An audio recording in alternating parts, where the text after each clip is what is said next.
Alright guys, so we have a ZX14R here. It's a 2007. We're going to do a little video of how to, take all the plastics off. Some people might have some difficulties with that. So we already have some of the screws taken out, but you see where the location's at. If there's anything that, you might need to know, like grommets and stuff like that, I'll be sure to point them out. But yeah, we're just going to get this off and trudge along.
So there's two clips on the back side of this lower fender. I want to just be nice and easy with it. I don't want to snap those tabs off. Figure out how to get them out and go from there. It's looking like it actually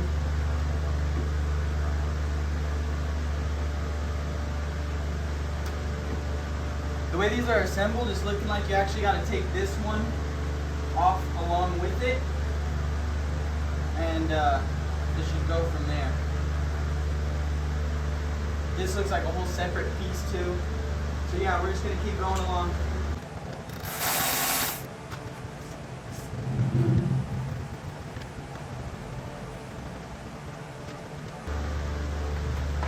Trick of the trade, so you don't lose anything, because a lot of the bolts could be different sizes. Just put it back where you got it from.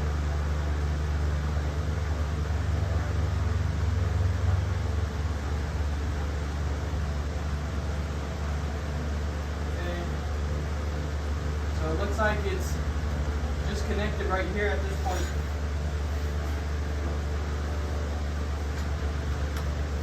I'm going to support this while I take it off.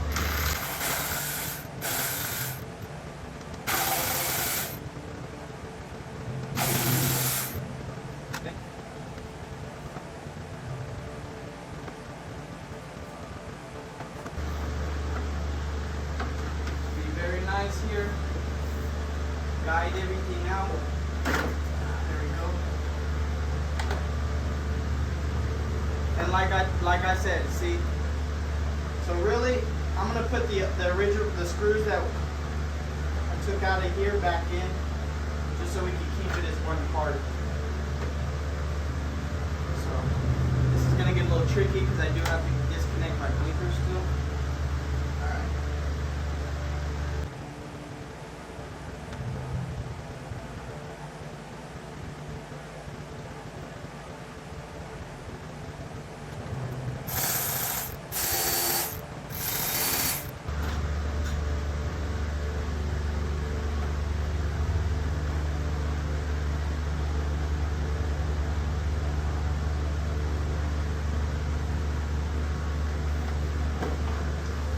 There's so much oil on these plastics. Okay.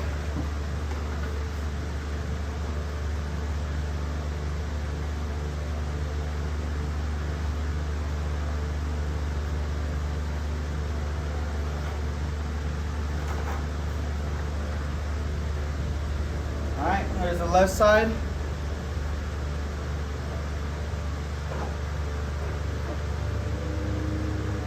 Give ourselves a quick wipe. Got some of that oil on us.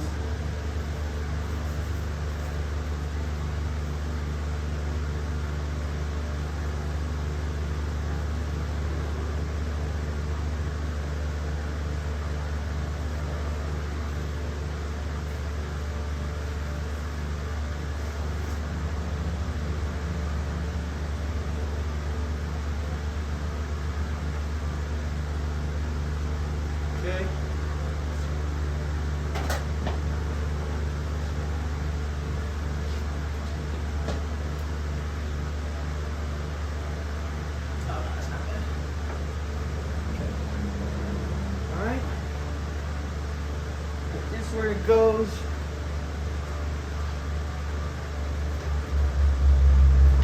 Okay. Put the bolts back so we know exactly where they go.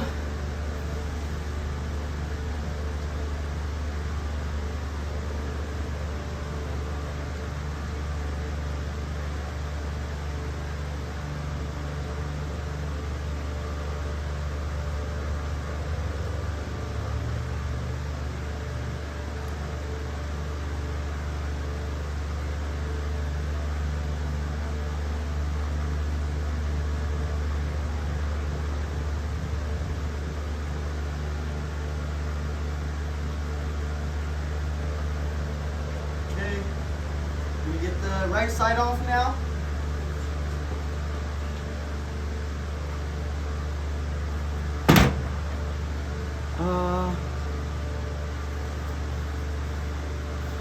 Prefer not to touch my iPad. That's how I film this. My oily hands. Okay.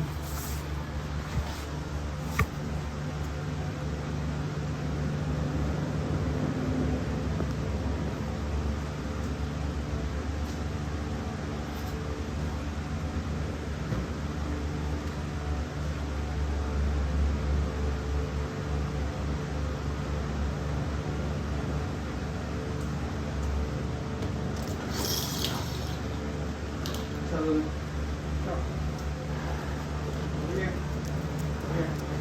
lay down. Good girl, stay.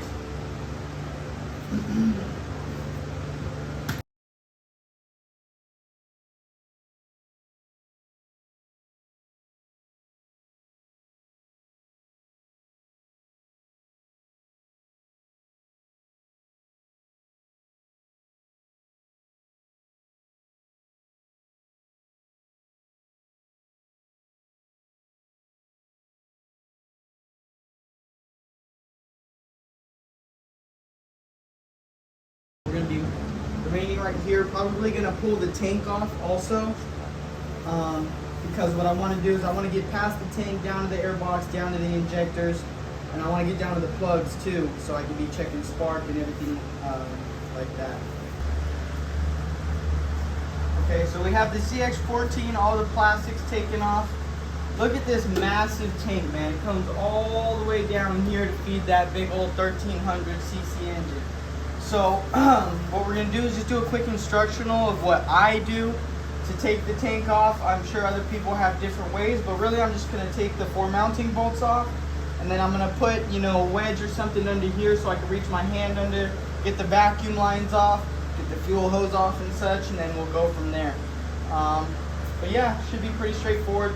These two are already loosened up. I'm gonna get the 2 bottom ones done, and then we'll get the tank off. Let's get these 2 tank bolts off from the rear. This one's already basically in the front.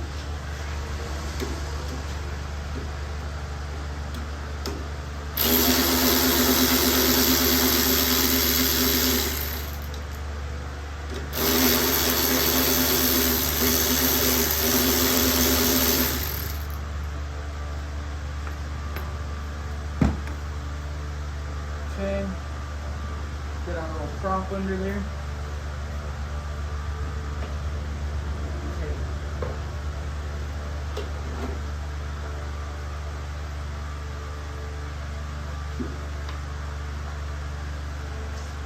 All right. Where is my marker?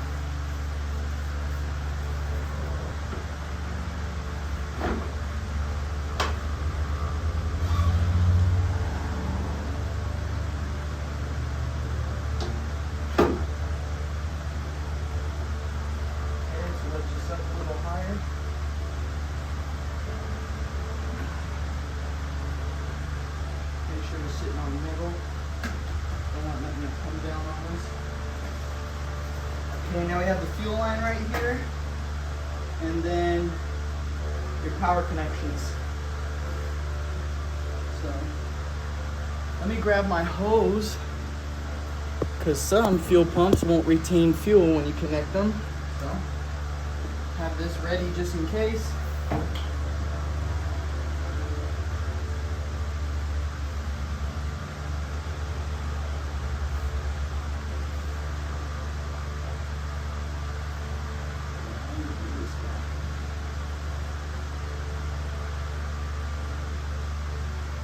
I might have to push that up.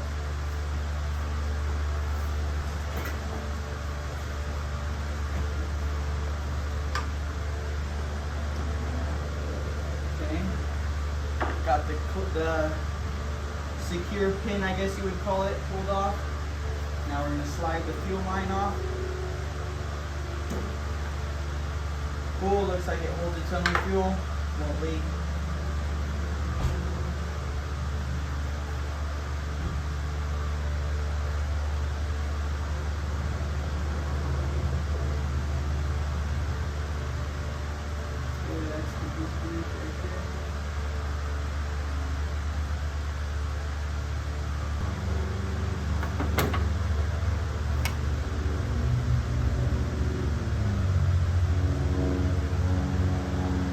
Pretty loose clip, but it has play. It's just for some reason the pin you push down to release the secure isn't working like it should. Maybe I lift this up. There we go.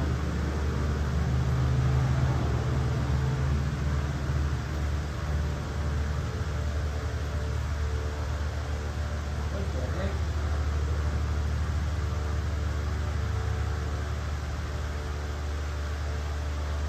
Spray some cleaner in there. It looks pretty dirty. I don't know what the heck's up inside of there.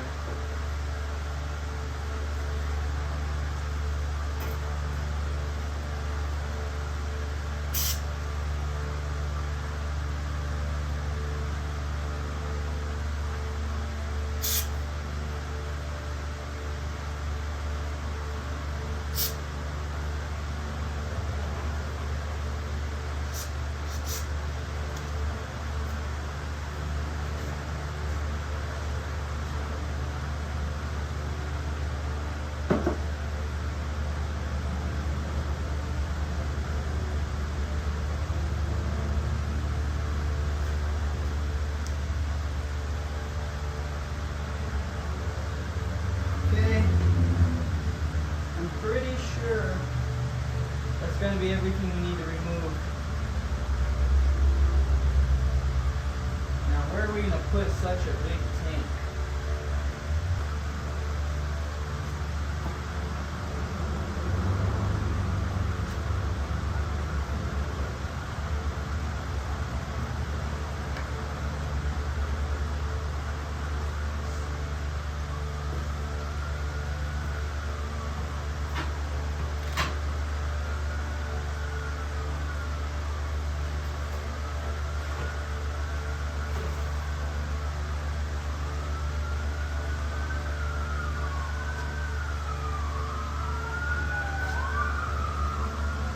Okay, I have it standing up right here. It's not sitting on bare concrete or anything, but yeah, there we go. Tank is away. Now we're gonna get into the bike. Okay, so we're working on the ZX14. The code that it's throwing right now is code 23, which is for the cam position sensor. We got a new sensor. The old sensor was bad because we did a couple diagnostics with resistance and then also checked the harness as well. So I checked the positive all the way back to the ECU. We have continuity. I checked the ground. We have ground everywhere. So the connection's fine. It's receiving, I want to say it was 12 volts. Actually, let's see real quick. I forgot what it was receiving.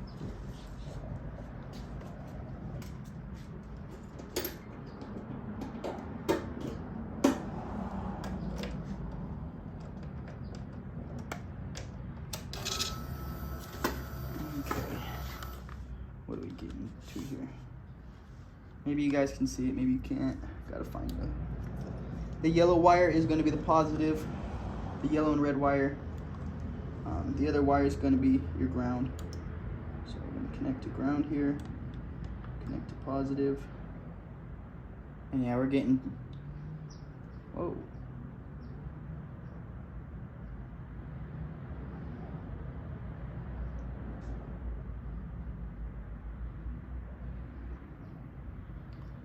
Something's odd. Okay.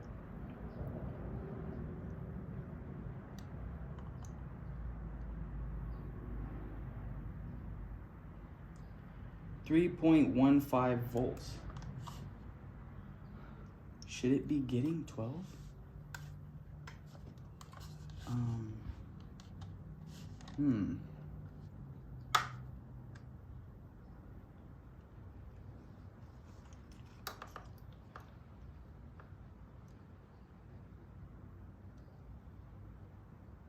Yeah, 3.15 volts. You know, if I had a manual or something right now to check, I would be able to see if that's the proper voltage coming through the connection, because I would think it's supposed to be getting 12 volts, because similar to, you know, the pump, switch, the tip over sensor, those are both getting 12 volts. I don't know why this one would be getting 3.5 now. That's good. That's something we're going to dive into later. But for now, we're just going to reconnect this because this is a new sensor. And it's really not reading it. The bike's not noticing it at all. I'm trying to, you know, see if it'll read. It doesn't. And the thing is I don't think the ECU is completely messed up, because when we do detach some things like, you know, for example, your air, your intake temperature, this is either intake temp or intake pressure sensor, and it notices it right off the bat. And when I plug it back in, it clears the code. So there must be something going on here. I'm starting to think that it might be out of timing, because we have shot down gasoline, not starter fluid. We have shot gasoline straight down the heads, gone to start, and the most it's ever given us is a pop. Not even a sputter, not even a burp to where it coughs a couple times. It's just one backfire pop, and that's it. So that's why I'm starting to think it's out of time, because I hear the fuel pump priming. The bike has power. We have spark. I already checked spark. I should have just checked compression while I was at it, but yeah, so we have basically everything we need. Everything's just pointing to timing at this point. Either that or an ECU issue, because it's not able to communicate with the cam position sensor. So what we're gonna go ahead and do is get some of these clips out of our way. I think I'm just gonna do the compression test with this here. I could work around it.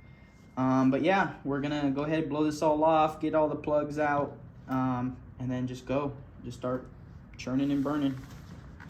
I'm gonna blow off the top here real quick with some compressed air. I've already blown it off. I'm just gonna do it again though, in case I have knocked anything loose.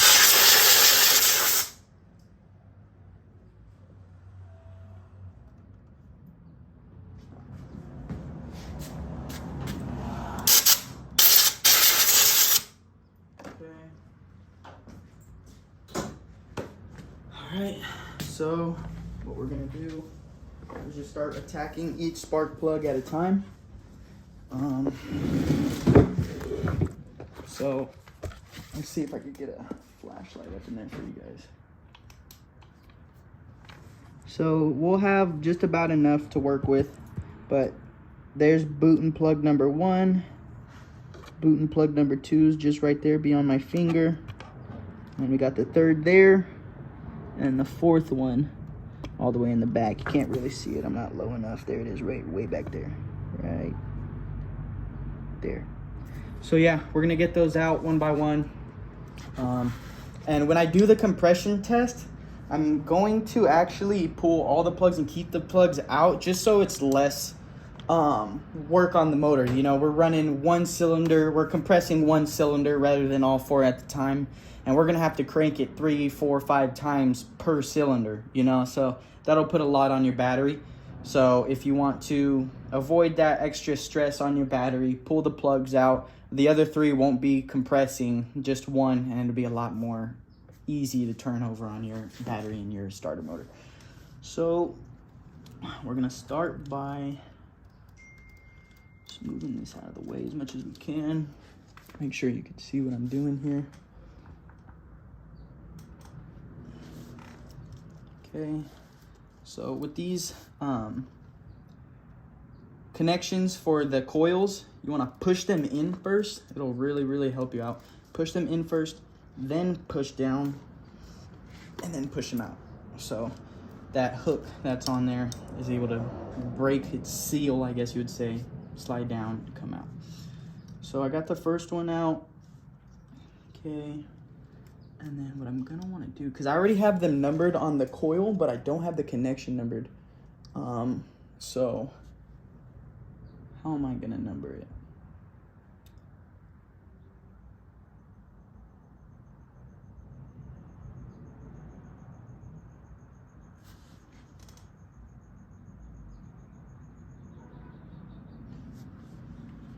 Guess we'll just engrave them with a laser.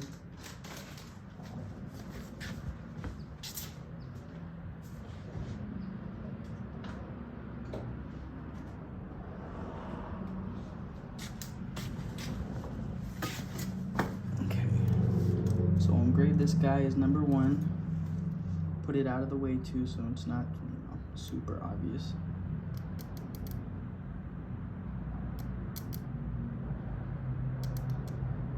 Okay, that's number 1 right there.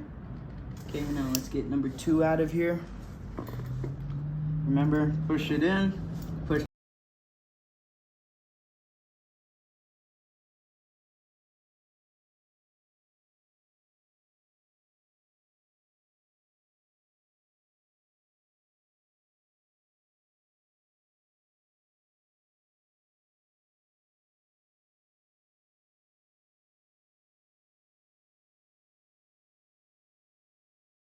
Well, not if you don't do it, but if you connect them in properly, you'll definitely.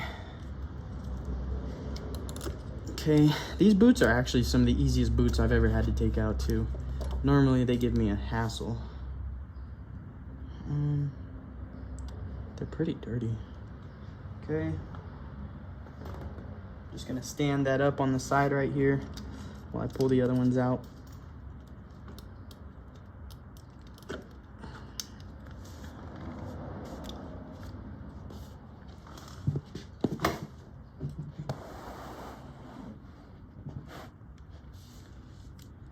Okay, get number 3 out.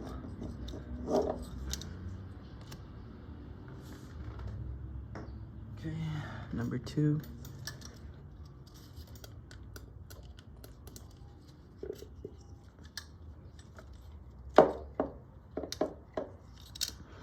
Number 2. And then I'm gonna go fish out 1 from the other side. Put them on the table. And then start getting these spark plugs out. Okay, number 1 right here.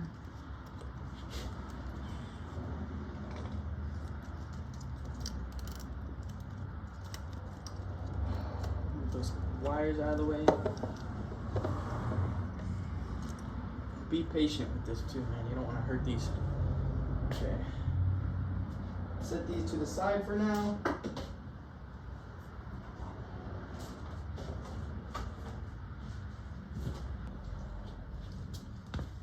Okay, what I have here is a 5/8 socket. It's a spark plug socket. You can see it has that little rubber grommet in there. It's honestly trash. I don't use it. I need a magnet. But then I have right here is a little, I don't know, 1.5 inch elbow to another 3-inch extension here. And what this actually allows me to do is get all the space and clearance that I need to get between the frame, the head, and be able to pull out the spark plug.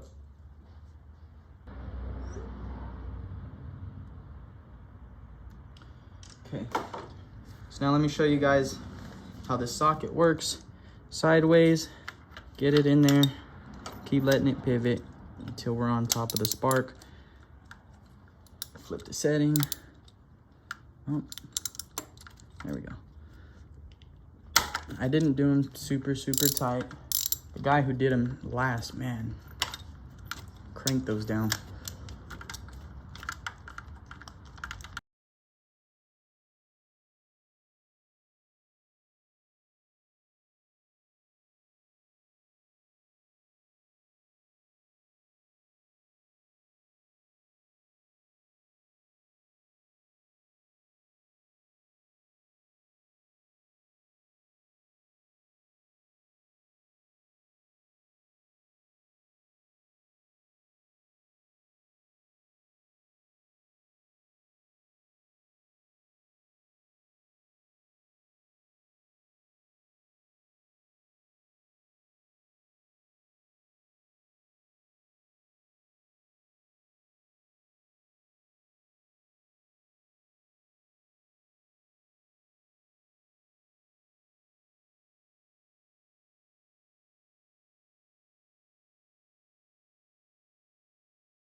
Okay. So when you got a spark plug socket that don't work, you just get one of these nice little nifty magnets. Reach right down in there. It'll pull that spark plug out for you easy. Oh, mine's still kind of attached.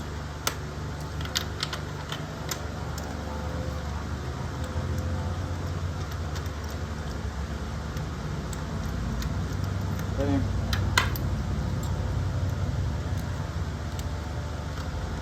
There that one goes. That's number 1 right there.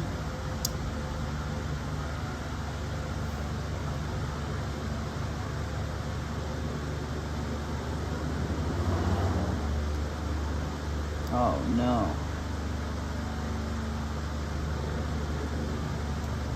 That oil looks a little glittery too. Why is there so much oil? Oh, I wonder what this compression reading is gonna look like. Okay, you gotta mark this spark plug, which number it is. This is number 1. Get a Sharpie out.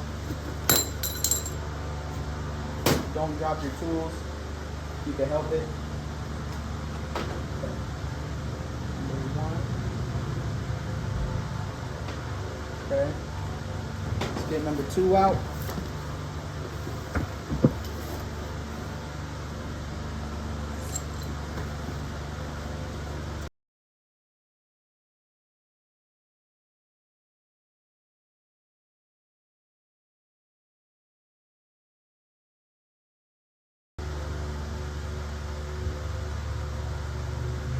Okay, I got my fitting size. Gonna attach. So here's the stock size that comes on the hose. Here's this actual size to go inside of your heads here. When you do this, make sure that this will be a much tighter bond or seal than this when it goes in your head, because you're gonna have a hell of a time trying to fish this out of your head. I've done it before. You don't want to be that guy, trust me.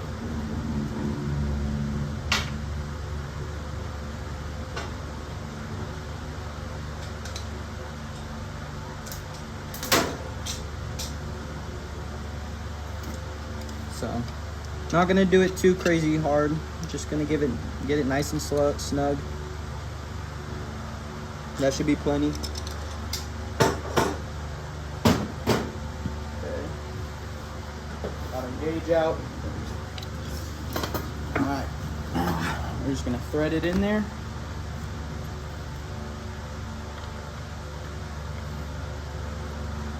And you start twisting. Try to keep it as straight as possible, make it much easier for it to catch. Nope, still hasn't caught yet. It's cross threading.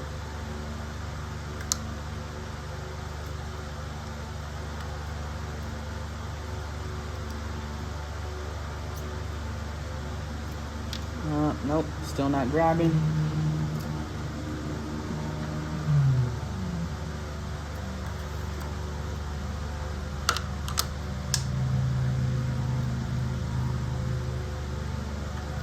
Oh yeah, this is gonna be real fun.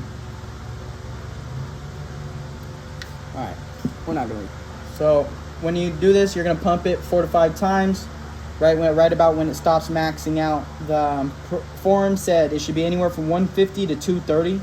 It is a really big gap, but what we're mainly looking for is if they all run 150 or they all run 180 or they all run 230, we want them all to be as close as possible so we know we got even wearing on our rings. So let's do it. Oh my gosh. No way. Let's make sure that's nice and tight in there. And then, so I'm actually gonna put my hand right here to make sure I don't feel anything escaping. Now let's do a test again. Oh my God.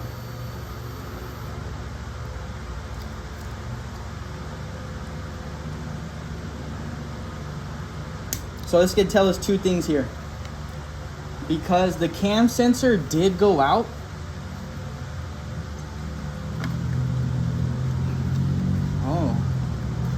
flip it up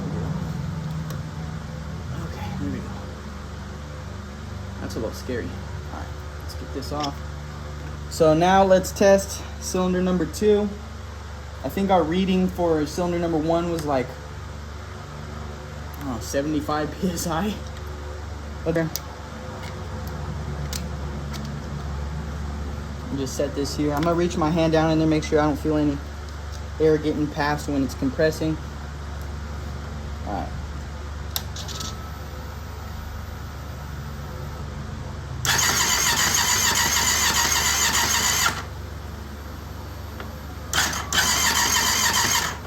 Wow. Okay. I mean, just off these numbers right here, this motor's not gonna run. Let's give you guys first-hand view what we're dealing with. Okay.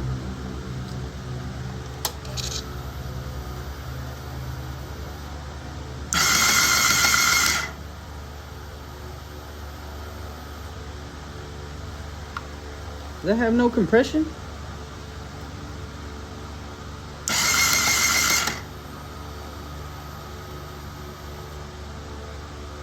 I'm not even getting a single reading on this one. Let me make sure it's in there properly. Stand by. Okay. I'm gonna do the same test and make sure my finger's down here so we know that no exhaust or anything is coming through. Make sure we're getting proper seal. Oh my God.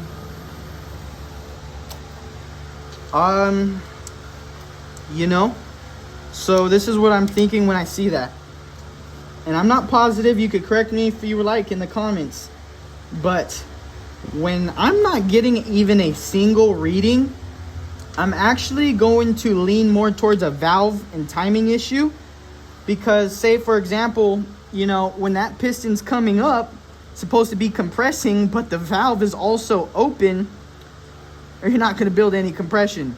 So even if the rings were like fried, we'd see some sort of 30, 20, 30, 40 PSI, but we didn't even see a lick. So that kind of gives me an insight on it's more than likely going to be a valve / timing issue. Get this put up in there. Get you your first hand view. I'm going to have my hand down in there, make sure I have a good seal.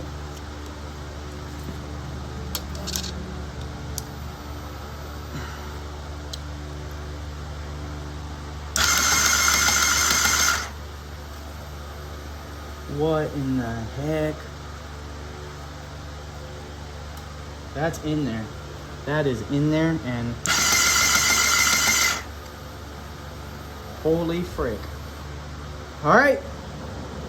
Well,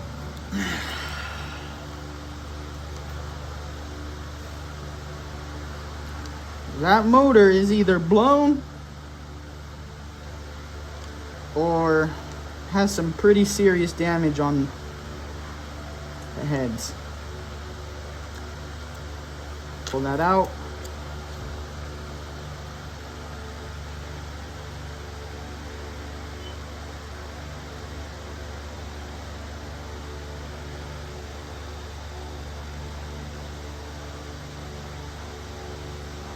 That's metal shavings.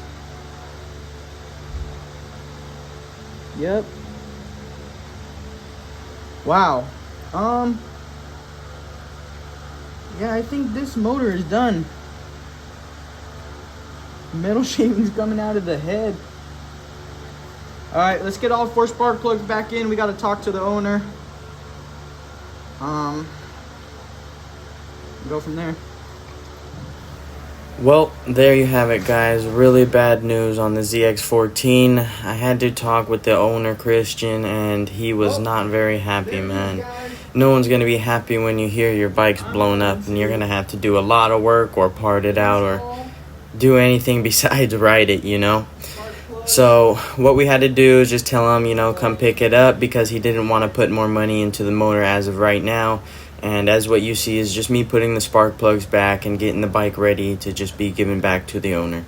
So I hope you guys enjoyed the diagnostic video. I hope you want to check out our other videos in the future. Please like and subscribe if you found this video informational. I'm leaning towards the side of the